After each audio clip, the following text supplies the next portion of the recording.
The flicker of the projector was the only sound betraying the tension in the room. It cast long, dancing shadows across the polished mahogany of the boardroom table, making phantoms of the men who sat around it. They were titans of industry, sharks in tailored suits, and tonight they were feeding on my work. At the head of the table, Marcus Thorne, my boss, my mentor, my self-proclaimed friend, was soaking in the adulation. His voice, a smooth baritone that could sell ice in a blizzard, resonated with false ownership as he walked them through the final slides of the presentation. My presentation, the one I had bled for over the last 6 months, fueled by late nights, cold coffee, and the gnawing hunger to finally be seen. He pointed to a complex algorithm on the screen, a predictive model of market volatility that was nothing short of revolutionary. His finger traced the elegant lines of data, and he smiled a predator's smile. "As you can see, gentlemen," he said, his voice dripping with faux humility, "the beauty is in its simplicity." A lie. It was brutally, chaotically complex. It had taken me hundreds of sleepless hours to wrestle it into submission, to tame the chaos of a million data points into a single, coherent prophecy. My prophecy. But in this room, under the sterile glow of the recessed lighting, I was invisible. I was a ghost in the machine, the silent architect of another man's legacy. My name was Kalen, and for 10 years I had been the best-kept secret at Thorne and Associates. I was the engine hidden deep in the ship's hull, while Marcus stood on the bridge, basking in the sun and steering a course I had charted. My heart hammered against my ribs, a frantic bird trapped in a cage of bone. It was always like this. The slow-motion theft of my life, one idea at a time. I would pour my soul into a project and Marcus would present it, his charisma lacquering over my raw intellect until it shone with his reflection, not mine. And I would sit here in my perfectly fitted but utterly soulless suit, and I would smile. I would nod. I would accept the pat on the back in the hallway later, the condescending, "Couldn't have done it without you, Kay." I would swallow the bile that rose in my throat and call it gratitude. Because that's what a team player does. That's what a good subordinate does. That's what a coward does. But tonight was different. Something had fractured within me on the drive to the office. Maybe it was the hollow look in my own eyes in the rearview mirror. Maybe it was the podcast I'd been listening to, some philosopher talking about the slow suicide of a compromised life. He said, "A man who lives on his knees will never see the horizon." And the words had lodged in my chest like a shard of glass. I looked down at my hands resting on the table. They were steady, too steady. The hands of a man resigned to his fate, the hands of a ghost. And in that moment a rebellion began, not with a shout or a bang, but with a quiet, cold decision. A decision that had been brewing in the silent, screaming depths of my soul for a decade. Marcus was nearing the end, the crescendo, the grand reveal of the projected 5-year growth, the number that would unlock bonuses and secure his position on the board. He clicked to the final slide, my masterpiece. It was a projection of such audacious, pinpoint accuracy that it was less a forecast and more a declaration of war on the future itself. He paused for dramatic effect, letting the weight of the numbers settle in the room. The titans leaned forward. The air crackled with the scent of money and power. "And here," Marcus began, his voice swelling with pride, "is where we are going." My finger moved, almost of its own volition, to the small, discreet remote in my pocket. A custom device I had built myself. A backdoor into my own system. Just one key. One single, solitary command. It wouldn't crash the presentation. It wouldn't expose him. It would do something far more insidious. It would introduce a single, flawed variable into the core of the algorithm. A digital Trojan horse. A whisper of chaos that would lie dormant for weeks, even months, before it began to bloom. It wouldn't just make the projection wrong. It would make it spectacularly, catastrophically wrong. It would invert the entire model, turning a prophecy of unparalleled growth into a roadmap for ruin. And the beauty of it, the truly elegant, vicious beauty of it, was that the flaw was so deeply embedded, so fundamentally woven into the fabric of the code, that by the time anyone discovered it, the man who presented it as his own would be the only one to blame. His name was on the cover page. His voice had sealed the deal. His neck would be on the line. I pressed the button. There was no sound, no flash of light, nothing. The numbers on the screen remained unchanged, glowing with the promise of a future that would never come. Marcus finished his speech to a round of enthusiastic applause. He shook hands, his face flushed with victory. He even winked at me across the table, a gesture of shared triumph that felt like a hot poker against my skin. I smiled back, a perfect, hollow replica of all the smiles I had given him before. But this one was different.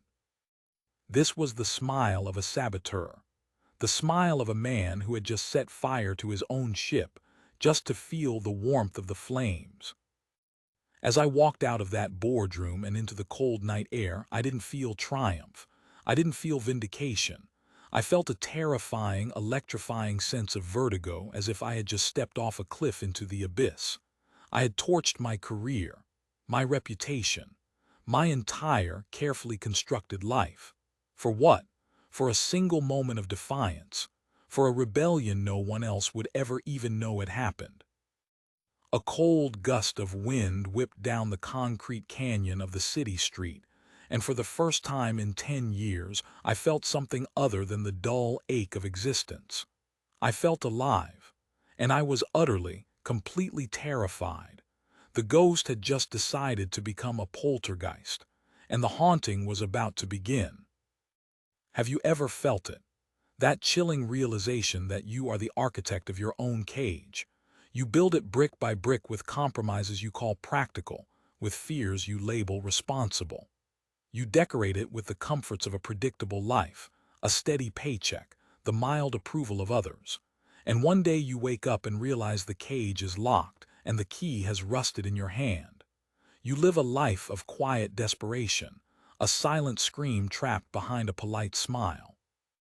You watch others live with a fire in their eyes, a passion that seems like a foreign language to you, and you wonder, when did my own fire go out?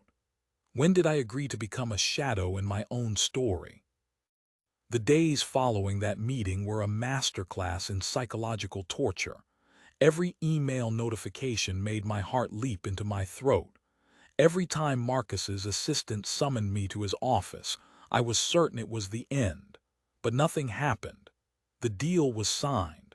The Titans were happy. Marcus was lauded as a visionary, his face plastered on the cover of a trade magazine.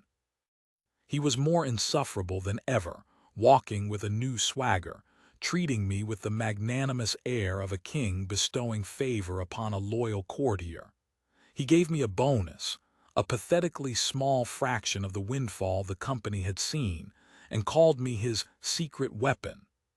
The irony was so thick I could have choked on it. I was living a double life. By day, I was the compliant, brilliant Kalen, nodding along in meetings, refining other smaller projects, playing my part to perfection. But by night, I was a man haunted by a ticking clock of my own creation.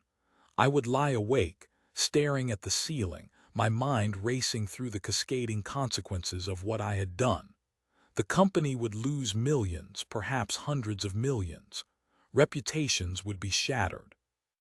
People, ordinary people with families and mortgages, could lose their jobs. The weight of it was a physical presence in my room, a suffocating pressure on my chest. Was this rebellion? Or was it just petty, destructive revenge? The guilt was a venom, but beneath it something else was stirring. Something hard and cold and resolute. The act of pressing that button had broken a spell, the spell of my own passivity. For 10 years I had allowed myself to be a resource, a tool to be used and put away. I had traded my potential for the illusion of security. I had accepted the narrative that my role was to support, not to lead. I had believed the lie that my quiet nature was a weakness, not a sign of observational strength. I started to read. Not fiction, not escapism, but the raw, unfiltered wisdom of men who had faced empires and their own mortality with equal stoicism. I rediscovered Marcus Aurelius, the emperor of Rome who wrote not for an audience but for himself, a private journal of self-admonishment and brutal self-honesty. The impediment to action advances action, he wrote. What stands in the way becomes the way. The obstacle becomes the path. My obstacle wasn't Marcus. It was my own fear. It was my addiction to approval. The catastrophic failure I had engineered for the company was the very thing I needed to clear my own path, to force myself out of the comfortable prison I had built. I devoured the works of Seneca, Epictetus.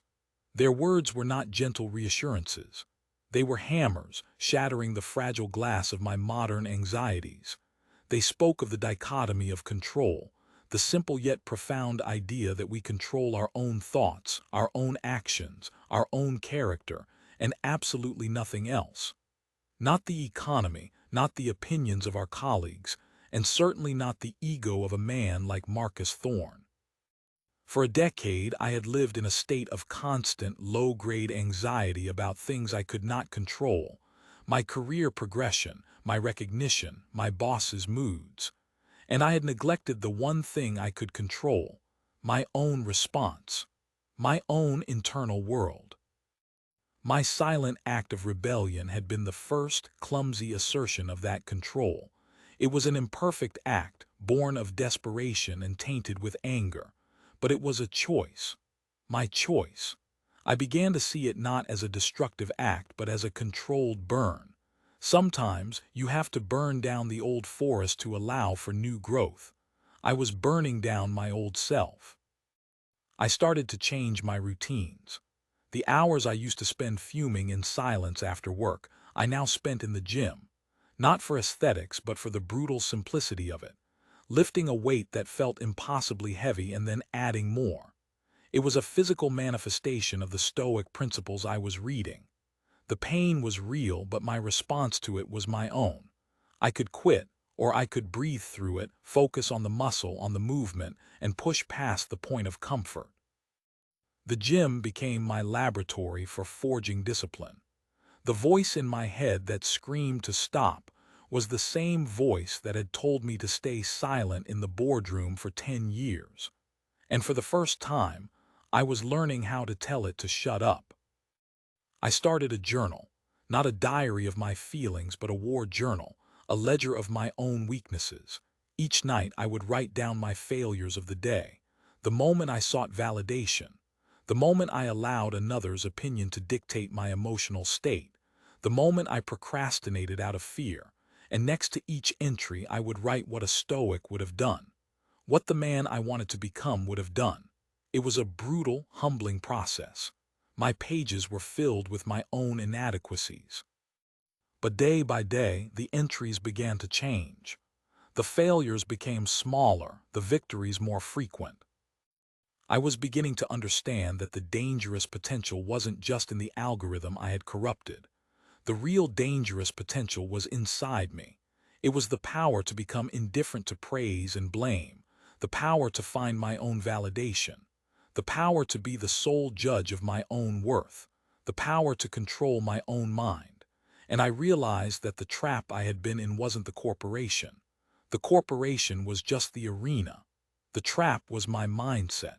I had been a willing prisoner. Weeks turned into a month, then two. The corrupted algorithm was still dormant, a silent viper coiled in the company's servers, and I continued my transformation in the shadows. I spoke less in meetings, but when I did, my words had a new weight, a new economy. I no longer offered up ideas like a supplicant seeking approval. I stated them as facts, backed by impenetrable logic, and then fell silent, indifferent to whether they were accepted or not. People began to look at me differently. My quietness was no longer perceived as timidity, but as strength, as confidence. They didn't know it was born not of arrogance, but of a profound and growing indifference to their opinion. Marcus, blinded by his own success, barely noticed the change. He saw my silence as contentment, my efficiency as the mark of a well-oiled cog in his machine. He had no idea that the cog was sharpening its teeth. He had no idea that the ghost that had haunted his halls was learning how to wield a sword. The day of reckoning was coming, but my focus was no longer on his downfall. My focus was on my own ascent. The rebellion was no longer about him. It was about me. It was about unleashing the man I had kept chained in the dungeon of my own fear for a decade. The cause was no longer revenge. The cause was my own soul. What chains are you wearing that you have mistaken for bracelets? What fears are you serving, believing it to be loyalty or responsibility? We are all haunted by the ghosts of the people we could have been. The bolder, stronger, more authentic versions of ourselves that we abandoned in favor of a safer path. But what if that safety is an illusion? What if the greatest danger is not in taking the risk and failing, but in never taking the risk at all? What if the most dangerous thing you could possibly do is to continue living as if you are not the hero of your own story? The first tremor hit on a Tuesday. It was subtle, a flicker in the data that only I would notice. A single, anomalous report from a secondary market. To everyone else, it was statistical noise, a rounding error. To me, it was the viper stirring in its sleep. My Trojan horse was beginning to awaken. A cold dread, mingled with a strange, exhilarating calm, washed over me. The controlled burn was about to become a wildfire. For the next few weeks, I watched the chaos spread in slow motion. The noise began to amplify, small inconsistencies in logistics turning into significant shipping delays. Projections for resource allocation were suddenly, inexplicably misaligned with reality. It was like watching a master painter's work being subtly altered, one brushstroke at a time, until the serene landscape had become a storm. Marcus, blissfully unaware, was celebrating.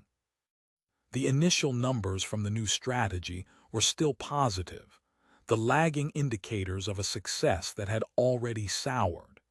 He was a general celebrating a victory on a battlefield that was about to be consumed by a flood. I said nothing. This was my new discipline. The old Kalen would have been a nervous wreck, racked with guilt and a desperate need to confess or fix it. The new Kalen observed. He detached.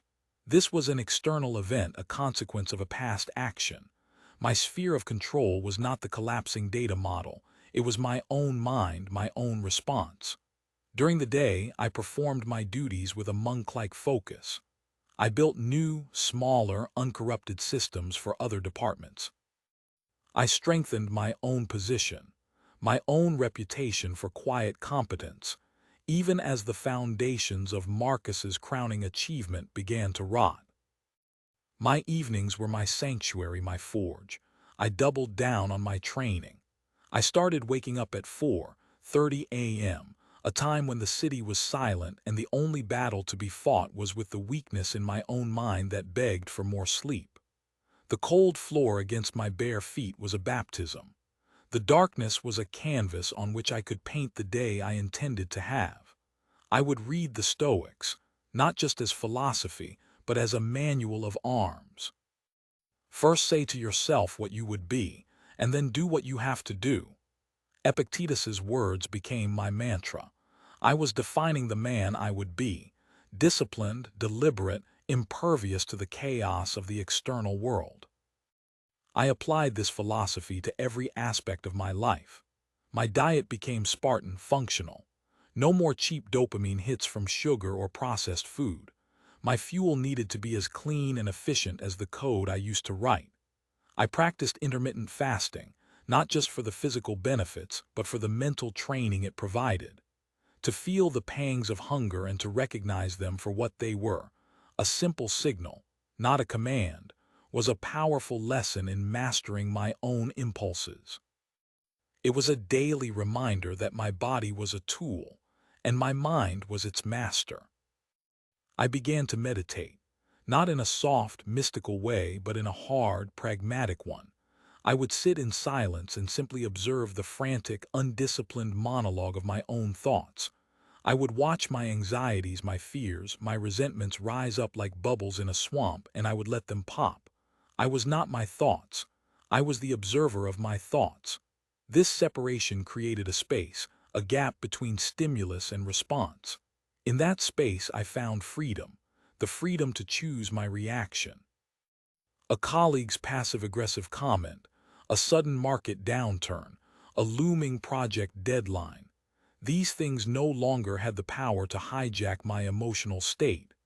They were simply data points to be analyzed and addressed, not threats to my inner peace. This inner work began to manifest externally in ways I hadn't anticipated. The chronic tension in my shoulders, a companion for over a decade, began to dissipate. My posture straightened. I made eye contact not as a technique, but as a natural consequence of having nothing to hide, nothing to fear. My voice, which had always been quiet, didn't necessarily get louder, but it dropped in pitch, carrying a new resonance, a new authority. I was becoming unrecognizable, even to myself. I was shedding the skin of the man I had been, and the man underneath was harder, calmer, and infinitely more powerful. The storm at the office finally broke on a Thursday. Marcus called an emergency meeting. The Titans were on a conference call, their voices no longer full of adulation but sharp with accusation. The quarterly numbers had come in and they were a disaster. Not just bad, but the polar opposite of the golden future my algorithm had promised. Sales were down, costs were spiraling, market share was hemorrhaging. The company's stock was in free fall. I sat in my usual chair, a few seats down from the head of the table, and I watched. Marcus was a mess. His face was pale, his hands trembled. The smooth baritone was gone, replaced by a high, reedy whine as he tried to explain the inexplicable. He kept saying the model was perfect, that the market was acting irrationally. He was a man drowning, blaming the water for being wet. The Titans didn't care about his excuses. They cared about their money. One of them, a notoriously ruthless financier named Sterling, muted the chatter. "Thorne," his voice cut through the speakerphone like shattered glass, "this isn't an irrational market. This is a failure of leadership, a failure of vision. Your revolutionary model has led us off a cliff. Fix it, or we'll find someone who can." The line went dead. The silence in the room was deafening. All eyes turned to Marcus, who looked like he had been physically struck. His arrogance, his charisma, his entire manufactured persona had crumbled, revealing the terrified, insecure man beneath. He looked around the room, his gaze flitting from face to face, searching for an ally, a scapegoat, anything. His eyes met mine. In that moment, he wasn't my boss. He was just a drowning man. The old Kalen would have felt a surge of pity, a pang of guilt. The old Kalen might have even stepped in, offered a solution, tried to save him. But the man I had become felt nothing. Nothing but a cold, clear, analytical calm. This was the natural consequence of his actions, of his hubris, of his intellectual theft. This was the harvest he had sown. He pointed a trembling finger at me. "Kalen," he stammered, his voice cracking, "you built the core of the algorithm. What happened? What did you miss?" It was the moment of truth. The moment the ghost could either recede back into the shadows or fully materialize and claim its power. I let the silence hang in the air for a beat longer than was comfortable. I looked at him, not with malice, but with a complete absence of emotion. It was like looking at a faulty piece of equipment. "I didn't miss anything, Marcus," I said, my voice even and calm. "The model was a predictive tool based on existing data, but a tool is only as good as the craftsman who wields it, and a craftsman who doesn't understand his tools is merely a laborer." I didn't raise my voice. I didn't need to. The words landed like stones in the silence. I wasn't just answering his question. I was delivering a verdict. The subtext was clear to everyone in the room. You took credit for something you didn't understand, and now you are paying the price. You were the laborer, not the craftsman. I stood up. If you'll excuse me, I have work to do. And I walked out of the room, leaving him to face the ruins of the empire he had claimed as his own. As I walked back to my desk, I didn't feel a sense of victory. I didn't feel joy at his demise. I felt a quiet, profound sense of peace. The rebellion was over. The external battle had been won, not with a clash of swords, but with a whisper of code and a sentence of truth. But the real war, the war for my own mind, had just taught me its most valuable lesson. True power isn't about destroying your enemies. It's about building an inner fortress they can never touch. Think about the systems in your own life. The corporate structures, the social expectations, the personal relationships. In how many of them have you willingly taken on the role of the ghost, the silent partner, the uncredited contributor? We do it because we crave harmony, we fear confrontation, we want to be seen as agreeable, as a team player. But every time you swallow your truth, every time you allow your contribution to be erased, you are reinforcing the cage around your own potential. You are teaching yourself that your voice doesn't matter. The first act of any true rebellion is not to overthrow a king. It is to reclaim your own voice, even if you only use it to speak the truth to yourself in the dead of night. What truth have you been refusing to speak? The fallout was swift and brutal. Marcus Thorne was fired, not with a golden parachute but with a public and humiliating dismissal for gross incompetence. His face, once beaming from magazine covers, was now the subject of scathing articles on corporate malfeasance. He had become a cautionary tale, a caricature of the charismatic leader who was nothing but an empty suit. I watched it all unfold from a distance, a neutral observer to a storm of my own making. The company, desperate to salvage its reputation, launched an internal investigation. They brought in forensic auditors, data scientists, a whole team of experts to dissect the failed algorithm. I knew they would never find my Trojan horse. It was designed to mimic a cascade of unforeseen market correlations, a perfect storm of external factors. To any outside observer, it simply looked like Marcus had been arrogant, unlucky, and tragically wrong. The flaw was philosophical, not technical. He had put his faith in a tool he didn't comprehend, and the tool had betrayed him. During this period of chaos, a strange thing happened. People started coming to me. Not to my office, but they would catch me in the hallway by the coffee machine. Department heads, senior analysts, people who had barely acknowledged my existence for years. They didn't ask about Marcus or the failed project. They asked for my opinion on their own projects. They wanted me to look at their data, to listen to their strategies. They spoke to me with a new respect, a new deference. My quietness, once seen as weakness, was now interpreted as wisdom. My detachment, once seen as aloofness, was now seen as unflappable strength. They didn't know the truth. They didn't know I was the saboteur. They only saw the man I had become in the forge of my own secret rebellion. They saw a man who was calm amidst the storm, a man who seemed to have an inner compass that was immune to the panic and fear infecting everyone else. One afternoon, Sterling, the financier who had delivered the final blow to Marcus, called me into the now empty corner office. The mahogany desk was clear, the pictures of Marcus with celebrities and politicians gone. The room felt sterile, lifeless. Sterling was a man who seemed to be carved from granite, his eyes missing any hint of warmth. He gestured for me to sit. "Kalen," he said, his voice flat, "I've read your file, 10 years with this company, always in the background, always the number 2 on every major project. The highest performance reviews, yet the fewest promotions. Tell me, why did you stay?" It was a direct question, a test. The old Kalen would have mumbled something about loyalty, about believing in the company. The words would have tasted like ash. I looked him directly in the eye, the space between us charged with unspoken truths. I was learning, I said. It was the simplest, most honest answer. I was learning about the system. I was learning about my own weaknesses. I was learning how to be a ghost. Sterling stared at me for a long moment, his gaze intense, analytical.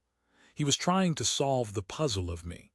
He was a man who understood power, and he sensed a different kind of power in me now, one that wasn't loud or ostentatious. It was the quiet, dense power of a black hole, a power that comes from an unshakable core. The board has made a decision, he said finally. We're cleaning house. We're restructuring. We need a new head of strategy, someone who understands the system from the ground up, someone who isn't interested in the spotlight but in the results. The job is yours if you want it. 10 years. 10 years of dreaming of this moment, of fantasizing about the recognition, the title, the power. 10 years of simmering resentment at being overlooked. And now here it was, handed to me on a silver platter. The corner office, the title, the validation I had once so desperately craved. I felt nothing. No surge of triumph, no flush of victory. It was like being offered a glass of water after you've already crossed the desert and found your own well. The offer was redundant. The external validation I had chased for so long was meaningless to me now. I had already validated myself. I had done it in the 4:30 a.m. darkness, in the burn of the final rep, in the cold honesty of my journal. I had done it when I faced down Marcus Thorne with nothing but the calm truth. What is the one thing you are chasing? The promotion, the relationship, the number in your bank account, the approval of a parent. Now imagine you get it, right now. In this instant, it is yours. And after the initial rush, after the dopamine fades, what are you left with? You are left with yourself. The same you that you were a moment before. External achievements are like landmarks on a journey. They are not the destination. The destination is the person you become along the way. If you sacrifice your character, your discipline, your inner peace to get to the landmark, you will arrive there as a beggar, not a king. I looked at Sterling, this titan of finance, this man who could make or break companies with a phone call, and I saw him for what he was. Just a man. A powerful man, yes, but still just a man, ruled by his own desires, his own fears, his own addiction to the game. He was offering me a more gilded cage, but a cage nonetheless. A new set of expectations to manage. A new set of masters to please. A new set of meetings where I would have to pretend to care about things that did not matter to my soul. Thank you for the offer, Sterling, I said, my voice steady. It's a generous one, but I'm afraid I have to decline. A flicker of surprise for the first time crossed his granite face. He leaned forward, genuinely intrigued. Decline? No one declines this. This is the top of the mountain. What else is there? My own mountain, I replied. A smile, thin and sharp, touched his lips. He understood. He might not have understood the philosophy behind it, but he understood the language of power. And refusing power is its own form of power. It is the ultimate statement of self-sufficiency. What will you do? He asked. Something new, I said, something of my own. I stood up, and for the first time in 10 years I shook the hand of a superior, not as a subordinate, but as an equal. As I walked out of that office, I felt a lightness I had never known. I hadn't just declined a job. I had declined an entire system. The system that valued titles over substance, charisma over character, profit over principle. I was walking away from the arena. My rebellion, which had begun as a desperate, hateful act against one man, had evolved into a declaration of independence for myself. I didn't need to tear down their world anymore. I was going to build my own. I went back to my desk, typed a short, simple letter of resignation and left it on my keyboard. I didn't pack up my personal belongings. There was nothing there that truly belonged to me. The photos, the mugs, the stupid little corporate awards, they were all props for the character I had been playing. The ghost. I walked out of the building and didn't look back. The city skyline rose before me, a jagged monument to ambition and commerce. It no longer felt like a concrete canyon that trapped me. It felt like a landscape of possibility. The fear I had felt on the night I pressed that button was gone. The vertigo was gone. In its place was a profound and unshakable sense of calm. I didn't know what I would do next. I had some savings, but not enough to last forever. I had no business plan, no clients, no grand strategy. I had nothing but the principles I had forged in the dark. The discipline, the control over my own mind, the indifference to external opinion. I had myself, and for the first time I knew that was enough. The rebel's cause was never about Marcus Thorne or Thorne and Associates. It was about unleashing a dangerous potential, the potential to be free, not free from a job, but free from the need for a job, free from the need for permission, free from the need for anything outside of myself to tell me who I was.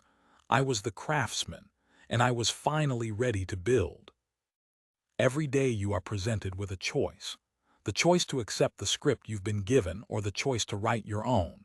The choice to remain a character in someone else's story or to become the author of yours. This choice is rarely a grand, dramatic moment. It is in the small decisions. The decision to wake up early.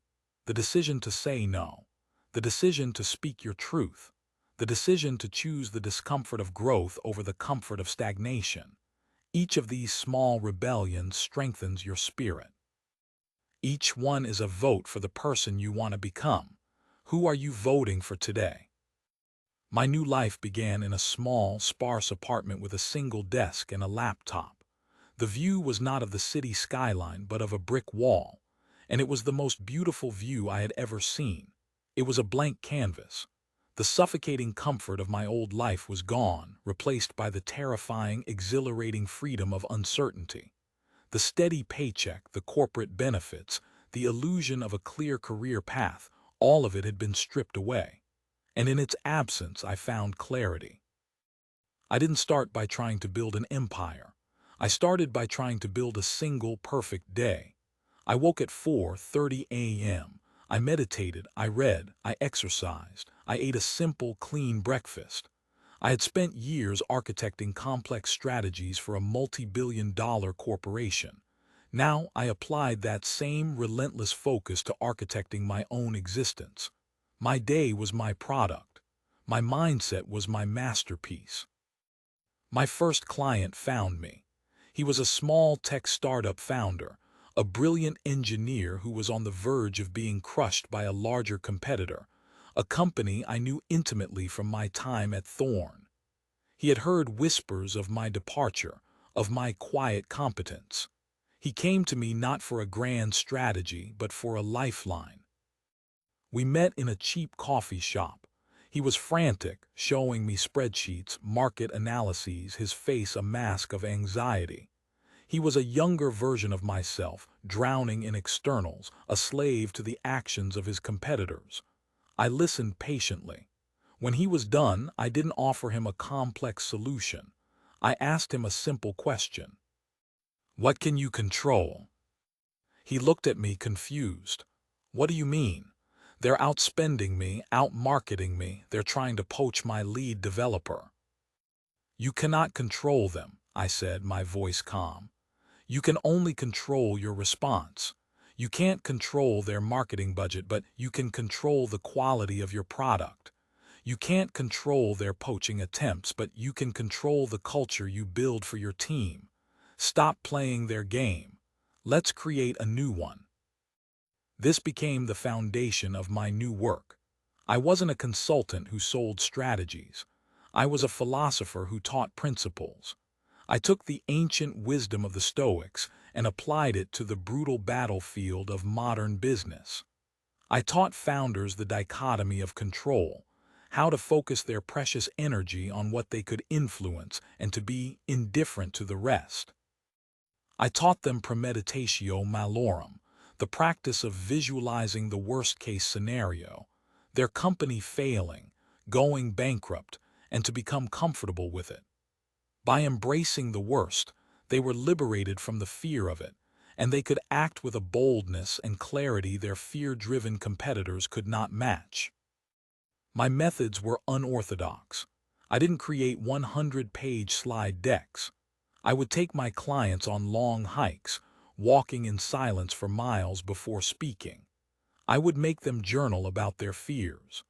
I would introduce them to the practice of disciplined austerity, forcing them to operate on a shoestring budget not just out of necessity, but as a spiritual exercise in resilience. Word began to spread, not through marketing or advertising, but through the quiet, undeniable success of the people I worked with. Their companies started to thrive, not by becoming bigger and louder, but by becoming smarter, more resilient, more adaptable. They were stoic companies. They didn't react to market shifts, they anticipated them. They didn't burn out their employees with hustle culture. They cultivated an environment of focused, sustainable effort. My old life seemed like a distant dream, a story about someone else. One day, I saw an article online. Thorne and Associates had been acquired by a larger rival for a fraction of its former worth. Its name, once a symbol of power, was being erased, absorbed into a new entity. It had died not with a bang, but with the quiet signing of a contract in a sterile boardroom. I felt no satisfaction, no pleasure. It was simply the logical conclusion of a system built on a hollow foundation. Marcus had built his house on the sand of charisma and ego. I was building mine on the bedrock of character and principle. I never became wealthy in the way my old colleagues would understand it. I didn't own a penthouse apartment or a collection of luxury cars. My richness was of a different kind. It was the richness of owning my own time, the richness of living in alignment with my own values, the richness of waking up every morning knowing that the day belonged to me and me alone. My dangerous potential was not the ability to destroy a corporation. That was just a symptom, the lashing out of a caged animal. The true potential was the ability to build a life of profound and unshakable inner peace, a fortress of the mind that no external chaos could ever breach.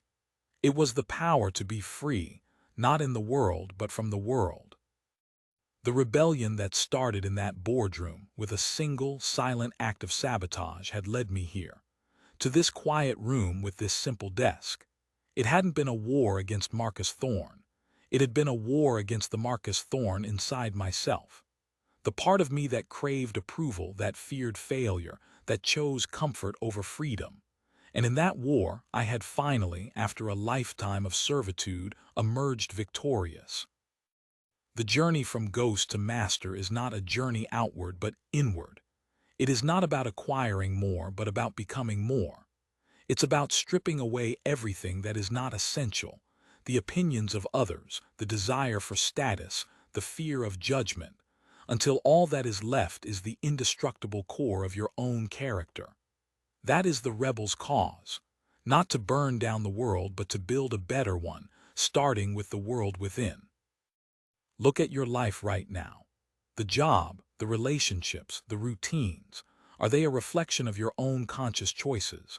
Or are they the remnants of choices made for you, of expectations you absorbed, of a path you followed because it was the path of least resistance? The cause of your own rebellion does not require a dramatic act. It can begin right now with a single, conscious breath.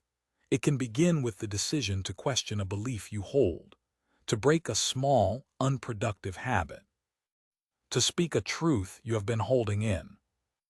Do not wait for a crisis to force your hand. Do not wait until the quiet desperation becomes a deafening roar. Begin the work now. Begin the process of forging your own mind, of building your own inner fortress. Because the world will always be filled with chaos, with people who want to use you, with systems designed to keep you small. And your only true defense, your only true weapon, is a mind that you have mastered, a spirit that you have made unbreakable. Unleash that potential. not because it is dangerous to others, but because it is life-giving to you. The rebellion is not a one-time event. It is a daily practice. The cause is you. Now begin. Join the Chronicles. Share in the comments the first small, rebellious act you will take for your own cause. Let us know you are one of us. Your journey is our journey, and we walk this path together. Subscribe and continue the quest for the strength that lies dormant within you. The next chapter will test everything you think you know about your own limits. You are not here by accident. You are here because you are ready to stop being the ghost in your own machine. Welcome to the rebellion.